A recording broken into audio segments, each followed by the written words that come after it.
Hi there, I'm going to show you how to replace the battery in the Suzuki key fob. You're going to need a small Phillips head screwdriver.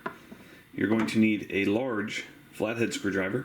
And you're also going to need one 1616 battery. You can get these off Amazon. I've included a link below in the description that will take you straight there. First thing you want to do is remove this little Phillips head screw. You don't need to take it all the way out, but you do need to loosen it up.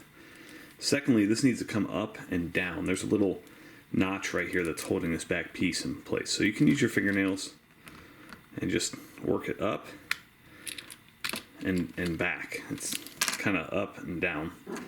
This is the housing where the dead battery is. And you basically want to take a large screwdriver, something that fits in this slot nicely, and just move it from this side gently over. You want to make sure it lines up with that little notch, and you can see this plastic can get torn up pretty easily. Once you have that off, you can kind of use your fingernail to remove this back panel, and there's your dead battery. Go ahead and take your little screwdriver and remove the dead 1616 battery.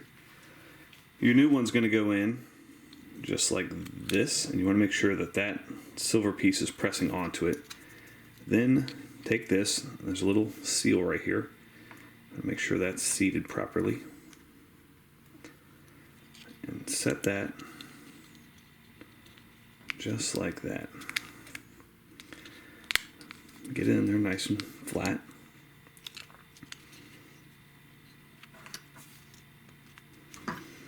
And then you want to, again, gently, this plastic can be torn up very quickly.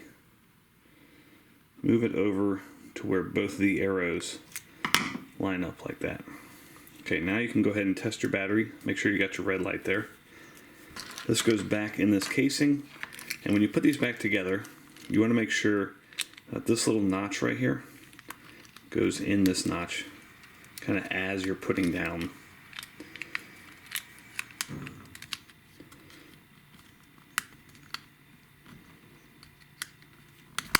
Just like that. Okay, screw that in. Make sure you got your red light still. Okay, it's there, it's dim, but it is there. Hope that was helpful. Make sure you hit that thumbs up button.